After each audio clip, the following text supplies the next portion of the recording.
السلام عليكم، ازيكم عاملين ايه؟ يا رب تكونوا بخير. النهارده ان شاء الله هعمل معاكم فيديو جديد. انا كنت عامله همبرجر والنهارده بسويه، وهشوف فعلا لو هو لقيته لذيذ والوصفه ناجحه هنزلها لكم طبعا، وهقول لكم انا عملتها ازاي. تمام. احنا هنعمل وهم في البيت يا جماعه، يعني إيه ده؟ همبرجر لحمه. تمام. هنعمل بقى ايه؟ الصوصات برضو، نعمل صوصات ونعمل سندوتشات كاننا بناكل في وهم بالظبط، اللي وهم الناس كلها. واولهم بنتي الصغيره الصراحه. فالنهارده دي بعمل الهمبرجر لحمه، وان شاء الله انزل لكم الطريقه بكل تفاصيلها. يا رب يعجبكم الفيديو ان شاء الله.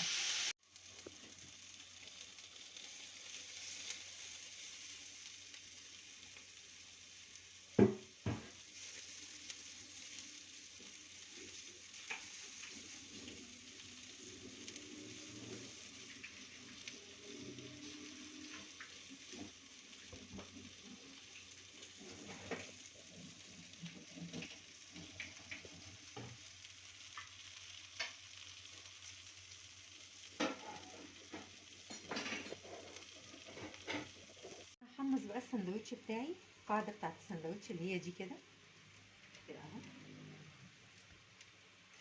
كده كده. تمام.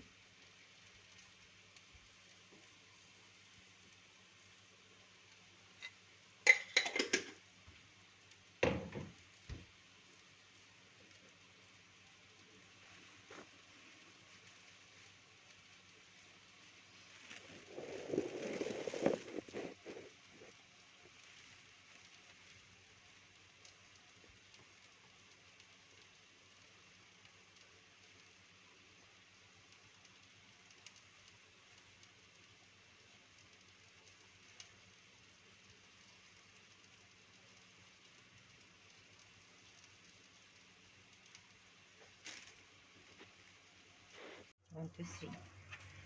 تعالوا بقى ايه دلوقتي؟ الصوص بتاعنا اللي احنا عملناه مع بعض. انا طبعا حمصت العيش بتاعي، بس هنا يا روزي اهو حمصته. هجيب كده من تحت. تمام.